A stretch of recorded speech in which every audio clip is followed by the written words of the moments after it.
Just ahead on CTV News. Heat-related deaths are becoming a real issue in Prince George's County. I'm Bryce Parker. We have more details coming up on CTV News. We're less than a month away from a special election in Prince George's County. I'm Byron Scott. We'll have that story coming up. Plus, we sit down with one of the special election candidates. We have those stories and more on CTV News up next.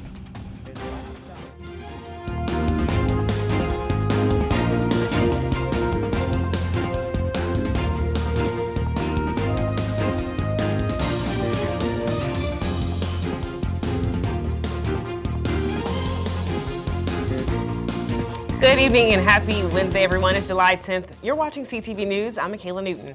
And I'm Katara Jones. Thanks for joining us.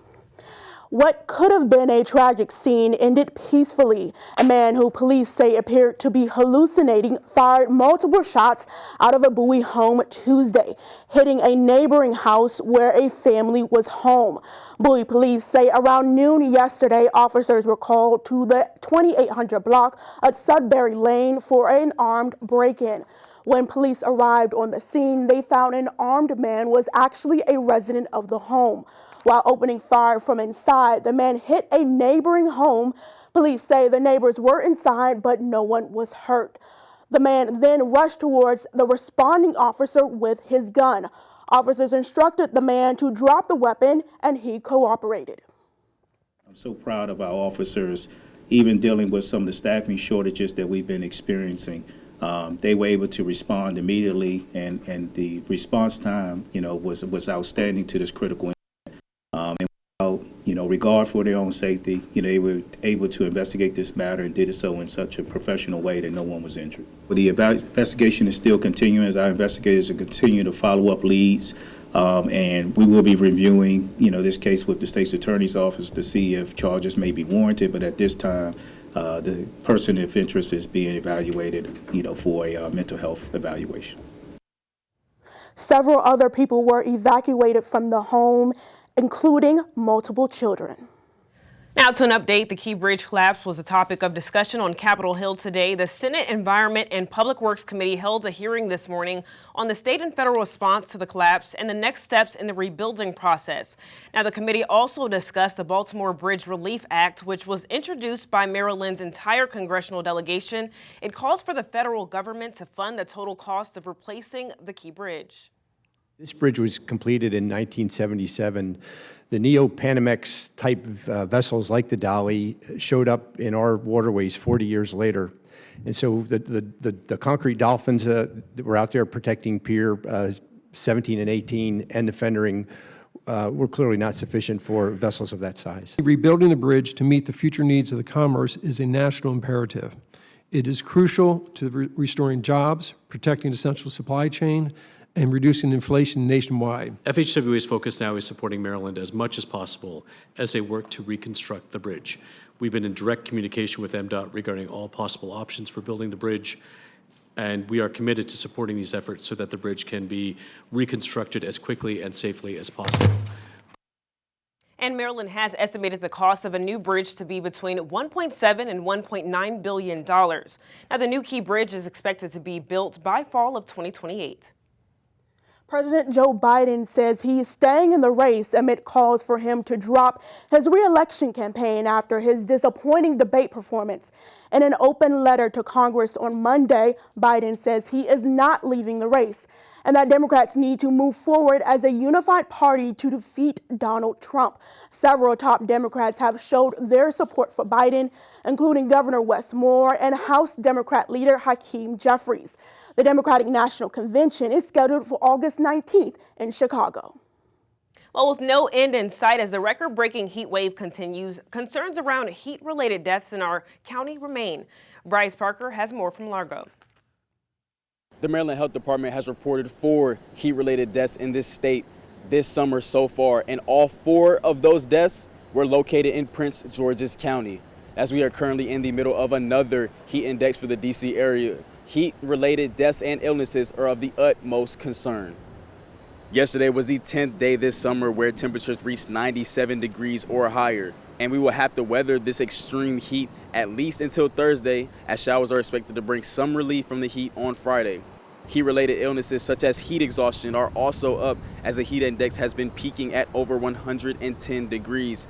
Some areas such as Quantico, Virginia have had heat indexes as high as 114. Now, all 4 of the previously mentioned victims were men who were aged 45 years or older. And although these temperatures are extremely deadly, experts are still saying that these deaths are actually preventable. Stay hydrated, wear light clothing. If you are going to exercise or do any outdoor activity, limit it to the morning hours or the late afternoon. And most importantly, make sure that we are watching out for each other. From Largo, I'm Bryce Parker, CTV News. All right, Bryce, thanks so much. Well, Prince George's County has over 20 different cooling centers you can visit if you need relief from the heat, and you can visit the Prince George's County website to find one near you. Maryland and Vermont are the nation's first 2 states to adopt a federal program aimed at improving patient outcomes and bridging inequities while containing costs. The states are implementing the Advancing All-Payer Health Equity Approaches and Development model.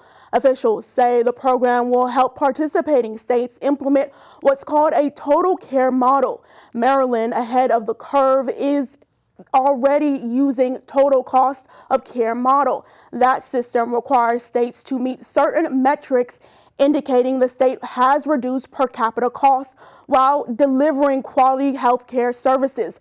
Maryland will receive a $4 million federal grant to help implement the program. And listen to this, most Johns Hopkins University medical students will no longer pay tuition, and that's thanks to a $1 billion gift. Now, the gift was given by Bloomberg Philanthropies, and starting this fall, the donation will cover full tuition for medical students from families earning less than $300,000, and living expenses and fees will be covered for students from families who earn up to $175,000 a year. Now, Ron Daniels, president of Johns Hopkins University, says the gift will go to Johns Hopkins endowment, and every penny will go directly to students. And you're watching CTV News. I'm Michaela Newton. And I'm Katara Jones. Still to come.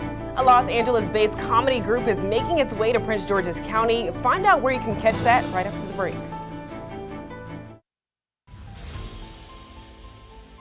Smiles are powerful. A simple smile can light up a whole room. And for 25 years, Smile Train has been lighting up the world with smiles. And each smile marks a step towards a brighter future. As the world's largest cleft lip and palate charity, Smile Train has supported more than 2 million life-changing cleft surgeries in over 90 countries, leaving a legacy of resilience, joy, and beaming smiles for generations of children. To learn more about cleft lips and palates and how Smile Train is supporting the cleft community all over the world, please visit smiletrain.org/learn. Smile Train, lighting up the world with smiles for 25 years. Welcome back. We have an update into a Suitland shooting that left a 16-year-old dead 2 weeks ago. 21-year-old Walter Plummer and Akaya Bagley have been identified and charged in connection to the death of Juan Roach. Now, police believe Roach was shot during a robbery on June 27th. Plummer has been charged with first and second-degree murder along with other related charges. Now, Bagley has been charged with assault, accessory after the fact, and other additional charges, and investigators are still working to arrest other suspects, and anyone with information is urged to call 301-516-2512. The former leader of the Montgomery County Public School System has a new gig. Dr. Monifa McKnight has been selected as the inaugural Dean's Fellow and Superintendent in Residence for the University of Maryland's College of Education. In her new role, McKnight will work at growing student engagement and focus on strengthening the college's relationships with its partners. McKnight parted ways with the Montgomery County School District earlier this year. She will start her new position on August 23rd. And if you didn't know, the month of July is Disability Pride Month. The Maryland National Capital Park and Planning Commission is celebrating the 50th anniversary of its Disability Services Department, which has served individuals with disabilities in Prince George's County since 1974. Now, to mark the occasion, the department is hosting Los Angeles-based comedy group Comedians with Disabilities Act at the Bowie Center for the Performing Arts this Friday. For our 50th anniversary of serving the disability community, we wanted to put on a show to celebrate the 50 years of service that we've provided, as well as celebrating the community itself. So we felt like this group, the Comedians with Disabilities Act, just fit our needs perfectly. I mean, these three are an inspiration, and we hope that they will inspire folks to not let any type of disability get in your way of achieving your hopes, your dreams, your goals. We've got Mean Dave, we have Nina G, and Michael Beers, who are all members of the disability community who are thriving in their own careers, as well as being hilariously funny. So we hope folks will use this as inspiration for them along their journeys as well. And for more information on the comics or this event, visit bowiecenter.org/events. A popular retail giant will soon stop accepting checks. Beginning Monday, July 15th, Target will no longer take personal checks from customers. The retailer attributes their decision to, quote, extremely low volumes of shoppers using this form of payment. Target joins stores like Whole Foods Market and Aldi's that do not accept personal checks. According to the Federal Reserve, Americans wrote about 3.4 billion checks in 2022, which is a stark decline from about 19 billion checks in 1990. And get ready, Prince George's, because a Sheetz store is headed your way. The gas station will open a new location in Bowie, their first location in the county. Now, the grand opening will feature a chance for a lucky customer to win a gift card of free sheets for a year. Sheetz will also be making two $2,500 donations to the Capital Area Food Bank and Special Olympics of Maryland. Now, the store will be located at 16240 Marketplace Avenue off Crane Highway, and the opening will be held tomorrow at 9 a.m. I don't know about you, but I would love to get free sheets for a year. Absolutely, and what an impact that will make to whoever wins. Absolutely. All right, so to come on CTV News, the special election to fill the council's at-large seat is fast approaching. We find out how much it will cost, and we will speak to one of the candidates coming up. I'll see y'all.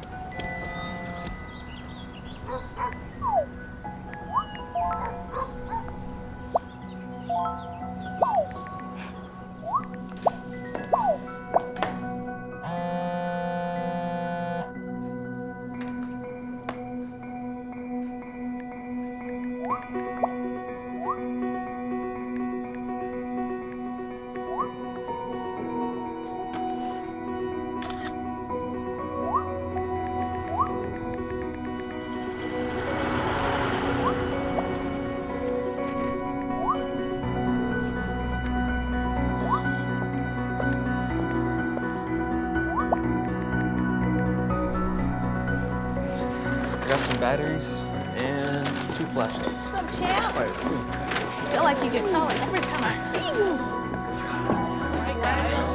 Congratulations, Dear moms and dads, what you have achieved here today is going to help us and our futures. It is why we are coming up on stage to collect your diplomas. You know it's true. Mom, we love you always. Everything I do.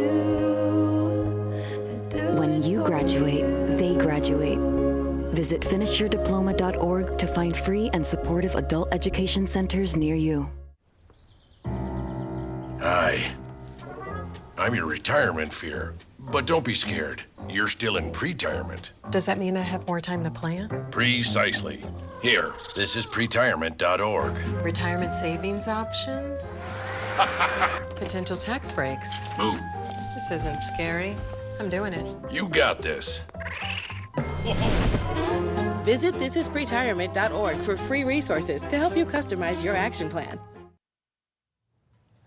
Welcome back. We are less than a month away from the special election here in Prince George's. Yeah, it's a wide field with a baker's dozen of candidates running for the open at-large seat, and Byron Scott has our story.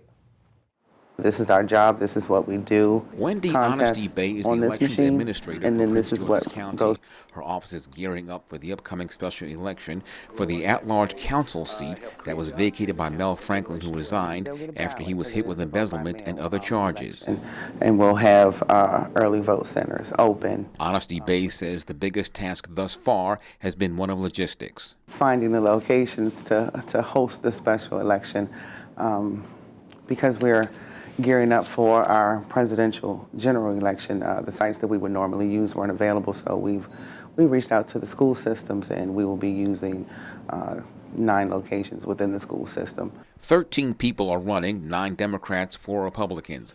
On the Democrat ticket, they are Council Chair Jolene Ivey, Delegate Marvin Holmes, former Delegate Angela Angel, Tamara Davis Brown, Gabriel Njenibot, Keisha D. Lewis, Judy Mickens Murray, and Leo Bachi Ayombo. The Republicans are Kamita Gray, Michael Riker, Isaac Toyos, and Jonathan White. Every eligible registered voter will receive a ballot, so you are able to go to a vote center and vote if you don't want to mail that ballot in, or you can mail it in to us or drop it in one of our Dropbox locations. Every election comes at a cost, and this one is no different, with a price tag of at least $1.3 million. But Honesty Bay says they've been able to cut costs. Even though it is a county-wide election, because we're only using 9 sites, we were able to use more in-house staff. In addition to the 9 sites, there will be 39 drop boxes around the county. We are equipped to deal with special elections. We've been working daily with the Board of Elections, the State Board of Elections, and the Council to get these dates together, to get the time frame together. There are an estimated 600,000 registered voters in Prince George's, and in this county-wide race, Honesty Bay is encouraging all of them to turn out. I would just say, as always, please come out and vote. Make your vote count, and we are here to assist you. If you need to register to vote, you can do that online or come into our office to do so, but let your voice be heard. And this reminder, primary day set for August 6th, with early voting set for July 31st through August 5th. At the Board of Elections, Byron Scott, CTV News. All right, Byron, thanks so much. Well, for more information on dates and locations, go to the website right there on your screen.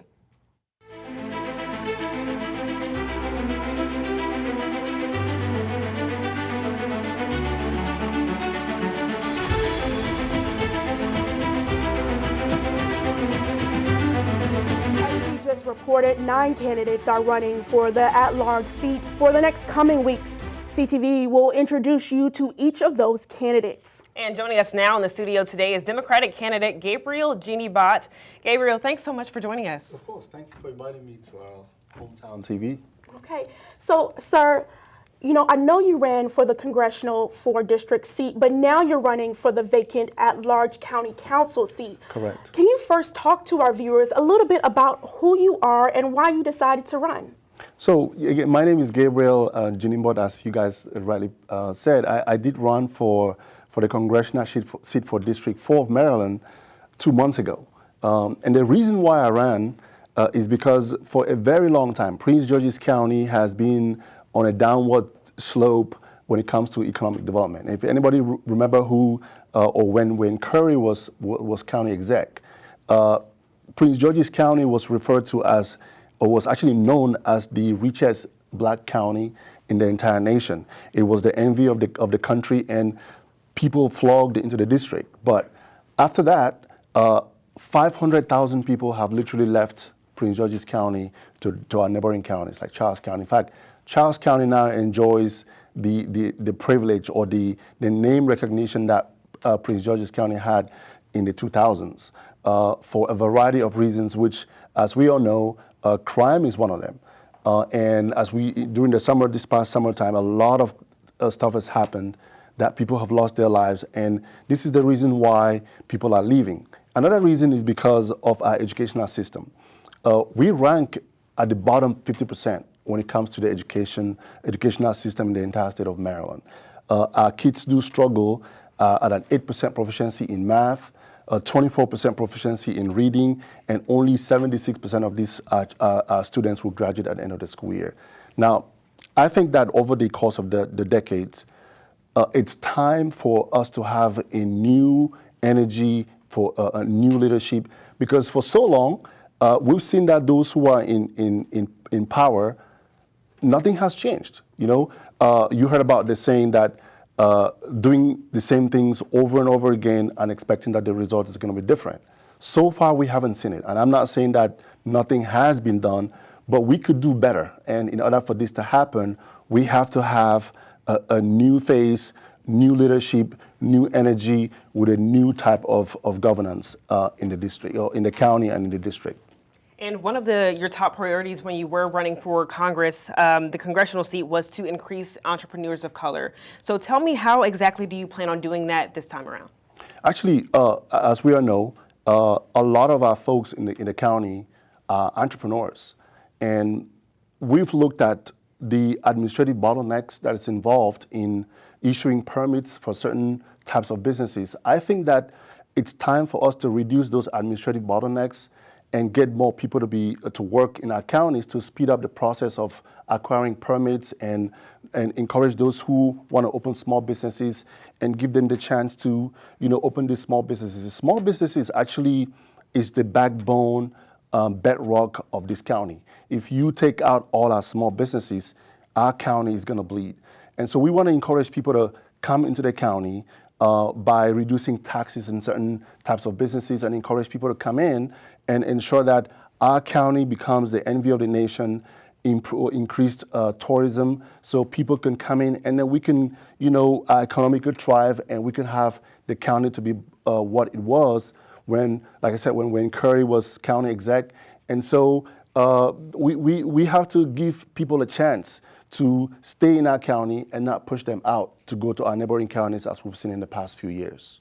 Now, the County Council adopted a $5 billion operating budget for 2025, but that comes with a multi-million-dollar shortfall. If you were elected to that at-large seat, how will you go about addressing those issues but without it impacting the pockets of county residents? Well, one thing I know for a fact is that we need to reduce taxes for example, real estate developments, because the more we increase these taxes, people are not gonna be interested in coming into our counties. So we need to make sure that these taxes if we increase taxes, it should be proportionate it should be in a fashion that would also encourage people to come into our county to build homes, affordable homes, for those who are struggling to pay rent or buy new homes. That way, we can keep the economy for our county, you know, up and running. And one of your other big priorities is education. And the Blueprint for Maryland is having a huge impact on the county's budget. How do you think that you would, you know, ensure that there are adequate resources and programs for the youth in the community? Blueprint is actually a very good program. We have to make sure that we make it easily affordable and accessible to parents, especially those parents who are raising their kids by themselves. And we have to make sure that the information is easily reachable, and we have to also make sure that we provide finances for some of these programs to ensure that people who are not able to send their young kids to, let's say, pre-K, they should be able to afford that. We should be able to open even more facilities to encourage parents who do not have a means to pay for these things, to ensure that they have access to facilities that would help them, you know, send their kids to those places, and also help them to be able to have time to go, you know, work, raise money to put food on the table, and also send their kids to school. Well, sir, thank you so much for joining us today in our studio. Thank you very much. Thank you. Yeah. And make sure to tune in tomorrow as we introduce you to at-large candidate Michael Riker. And coming up on CTV News, Simon Buggs is here with our Wednesday sports page. That's right, and we're talking about Olympics, which is in Paris. Simon? What's up, sports fans? Sit tight, because I'm going to be previewing some athletes from right here in the DMV that are heading to Paris for the Olympic Games. Don't move.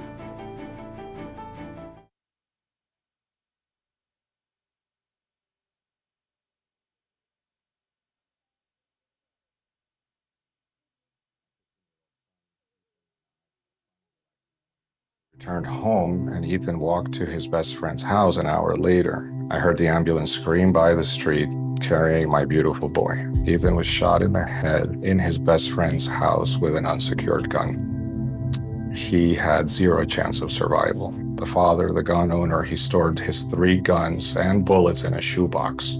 How do you feel? That has to be the most horrific experience that a human could ever have. David, would you give any advice? First thing you do is not keep your ammunition with your weapons, and that your weapons need to be locked at all times.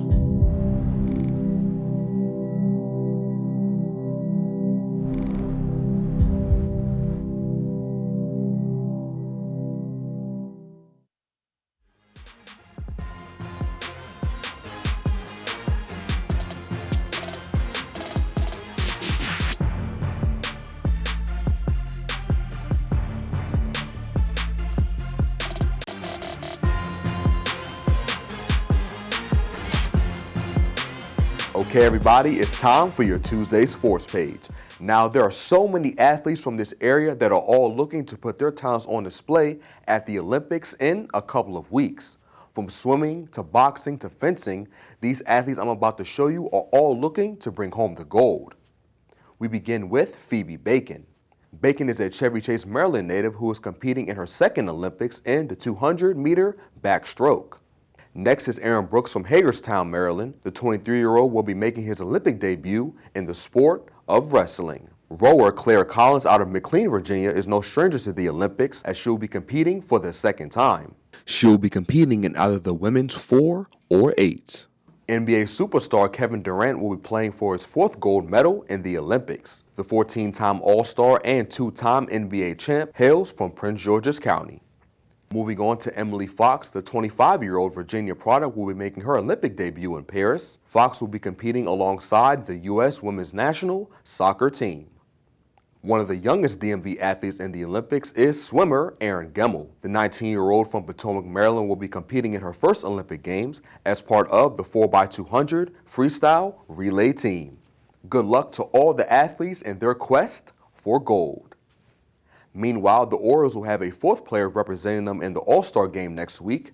It was reported that Orioles infielder Jordan Westburg has been named an All-Star replacement for Boston Red Sox 3rd baseman Rafael Devers. The Mississippi State product has played a big role in the Birds being the #1 seed in the American League East. Westburg is batting .281 to go along with 14 home runs and 49 RBIs. And Orioles manager Brandon Hyde raved about how special a player Westburg is. He just plays the right way, so hard, prepares incredibly well. He just does everything right. And so obviously the way he's handling the media, he's doing that great job at that as well. He's just very, very professional and really, really good player. And so, I'm so fortunate to have the opportunity to manage him as well as so many other guys in there. The game will take place on July 16th.